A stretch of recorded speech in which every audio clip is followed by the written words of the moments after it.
It gives me goosebumps to stand here because, believe it or not, I went to school about 100 yards over there, Bretton Wood School. Anyone from Bretton in the audience? Okay, yeah. So let me tell you a little bit about my connection, not just to the city, but to this ward. I lived in Barnstock, which is about 2 streets across from Bretton Centre. I went to Bretton Wood School, which is about 100 yards away. My first job, paperboy, Saturday lad, summer job, assistant manager, was at the Martins in Bretton Centre. I'm a patron of Peterborough Lions Rugby Club, which is in the old school field for Bretton School. I had my first drink in the Roundhead pub, which is thankfully closed. It was a bit rough, I've got to say. And my mum used to clean the EMAP building that was beside the Roundhead, and I used to go and help her do that. It's not just what Paul said about me living here. 5 generations of my family have lived in Peterborough. And I want to make it a place, I want to contribute for you to make it a place that my children want to bring future generations to. That's really important to me.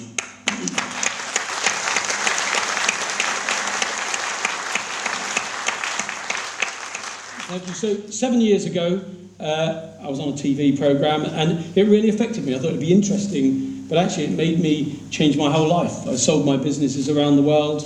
And I decided to try and get a balance in my life that would give me 1/3 of my time for my family, 1/3 of my time for charities and community, all within 20 miles of Peterborough, and 1/3 of my time for business, because I still quite like doing that. But what did that involve? That involved, for the last 7 years, speaking at every school in this constituency. It involved supporting over 140 charities in this constituency. It involved being a trustee of the cathedral, a patron of the Peterborough Lions. It involves still advising young businesses, growth businesses, how to start a business, how to get funding for a business, and how to get growth in those businesses. Simply, I love Peterborough, and I would never have considered being a politician. But like many people, in the last year, I've got more and more agitated. And then on the 29th of March, I was agitated out of my seat by the deceit that went on in government. Now, I had a strange call. It was literally only about 5 weeks ago, and this chap called Richard Tice, who I'd never heard of or met before, rang me and said, "Mike, I understand you're a bit of a local champion." And that isn't something I call myself, but because of what I've done, people have referred to that. He said, "We'd like to know, because we know you're a supporter of Brexit," because I post the odd strong belief about that on LinkedIn and the like.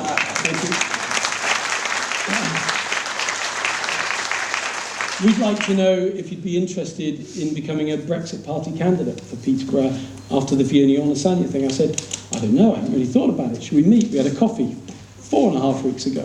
I then spoke to Nigel about 4 weeks ago, and on the 7th of May, after the rally that was in Peterborough, I met with Nigel in the Woodman pub, which is down near Thorpe Wood, and he said, "Look, come on, are you going to stand?" I said, "Okay."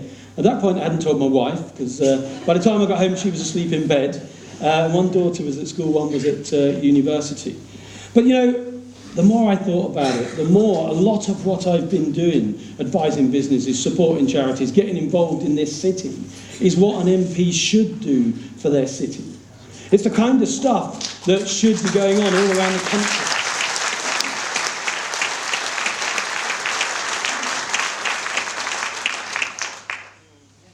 And I thought, you know, do I want to stand?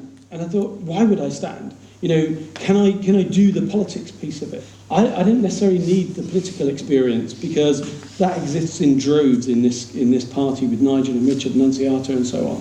And what I do need, though, is experience of life, experience of business, experience of failure.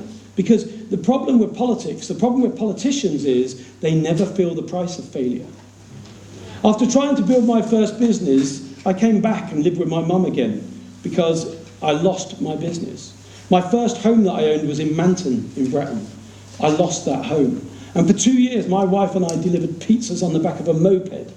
But, do you know, I was so driven that there was more. And I truly believe that you can achieve things if you want to. And that's the kind of story I want to take to schools and to children in this area. But 3 years ago, I was really excited about Brexit. 3 years ago, the government said they would put a choice to us. They would allow us to make a choice on whether we stayed in the EU or came out. They put trust in us to do that. They said it was a once-in-a-lifetime decision. They said they would implement that decision. They promised they would do that. They gave us the date by which they would do that. They confirmed that date. Theresa May confirmed that date over 100 times, that we would exit on that date. But you know, we were betrayed, we were deceived, and it was delayed. And trust in politics and politicians has been lost.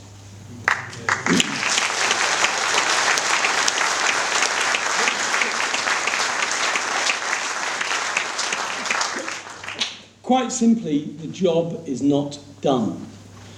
Nigel and the MEPs and Richard last week took that message to the EU. We now need to give a clear message to Westminster, and that message starts here in Peterborough.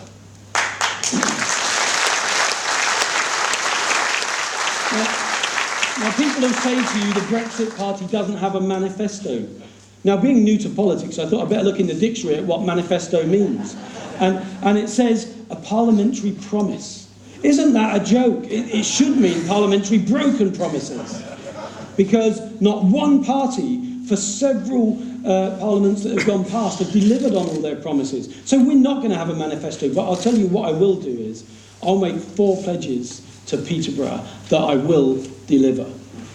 And I want to share those with you. Because they're 4 pledges specific to Peterborough. They're 4 pledges that I can deliver.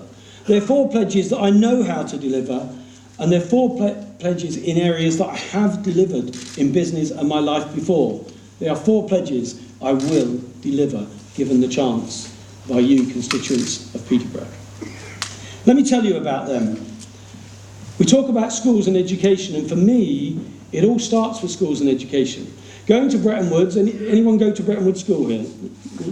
Okay, at the back, you survived too, well done. Do you know, our school was once described as a demonised depository for social waste. You know, how as a child, if you're given a label like that, are you supposed to succeed in life? The fact that a senior academic could even create that label and name a school that is disgusting to me. So it's why I've been an agitator and passionate supporter of schools and education for so long. It was why I was awarded an honorary doctorate for education for outstanding support to schools and college in Peterborough. It all starts with the education. If we want to change our life, if we want to improve our life, if we want to get better at a job, it's education. Now, we've got council in Peterborough, thank you. Do you know, anyone want to take a guess at what number we are out of 149 education trusts for SATs in Peterborough? Exactly. We are the bottom of the list. Anyone want to take a guess out of 152 education trusts for secondary education we are in Peterborough? 152. No, we're doing better than that, we're 142. But, do you know, I was just literally about half an hour ago on a TV news channel, and the Conservative member said, our schools are improving. Do you know why he said it's improving? Because they went from 144th out of 152 to 142nd. Until we start accepting the facts around education, we can't start addressing the problem around education. I'm committed to working with schools. Is it because we've got bad teachers? No. They're as qualified as any teachers anywhere in the country. Is it because the facilities aren't there? No. The city is growing at such a rate, we need more funding, fair funding for Peterborough, and we need to give teachers the freedom to teach in the way that they know the students need to be taught, but they are so restricted by curriculum.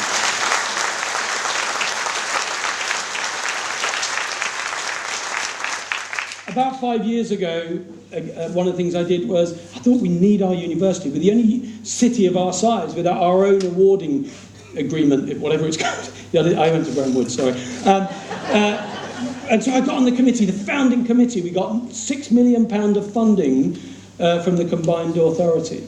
And I thought, this job's going to be done, I can step back. Just like Nigel thought the Brexit job was going to be done and stepped back. Well, the job wasn't done. They got another 7 million of funding, now 13 million in. And when I left a year and a half ago, they said, we'll have first students in 2019. And then in the time between, they said 2020, 2021. Now they're saying maybe 2022.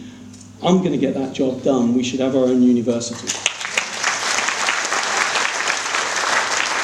Now, I've built businesses, advised businesses around the world, and that's not anything I say to boast, but people from Peterborough, given the right support and given the right education, further education, can do great things. Because I've worked with businesses and advised businesses around the world, oil companies, supermarkets, manufacturers, wholesalers, retailers, I know what they're looking for when they look at where they place their business. And it's often educated, motivated workforces. I know how to attract them to Peterborough, and so my third pillar, first education, further education, more companies and jobs in Peterborough. I can do that. The last pledge is we're one of the fastest growing cities in the UK. We need to build more homes. We need to build 940 homes a year for the next 15 years. But that doesn't mean ripping up our green fields, ripping up our agricultural land. There are lots of empty buildings, and I have specialised in repurposing those buildings. I've worked with planning in Peterborough. I've built homes in Peterborough. I've worked with contractors in Peterborough. I know how to do that, and we keep failing on the numbers we need to build here. I can make that happen. You know, let's look at the bigger picture. The job is not done in Europe. Nigel and the MEPs and Richard will get that job done. The job is not done in the UK. Only the Brexit Party can get that job done. And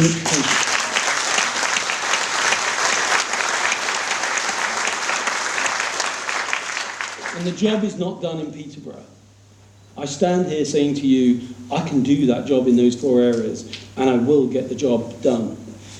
Now, you could choose other members. We've got 15 candidates, even Screaming Lord Such is involved in this by-election. And do you know, already there's a benefit to Peterborough. We've been in the Washington Post, we've had a Canadian news crew across today, we've had a Japanese news crew here on the weekend. Do you think they're here because it's a normal by-election, or do you think maybe because Brexit Party are standing and they know we're going to make a difference?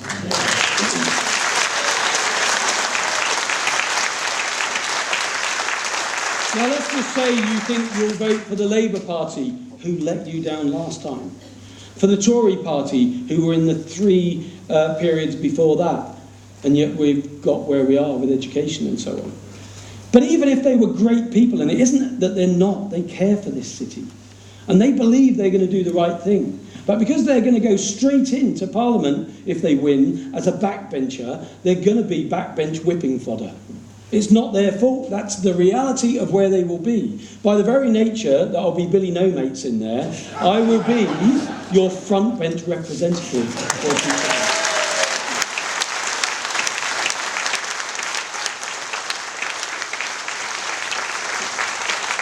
I know you're fed up with voting. 6 weeks ago you had to vote in the council elections. Last week you had to vote in the EU elections.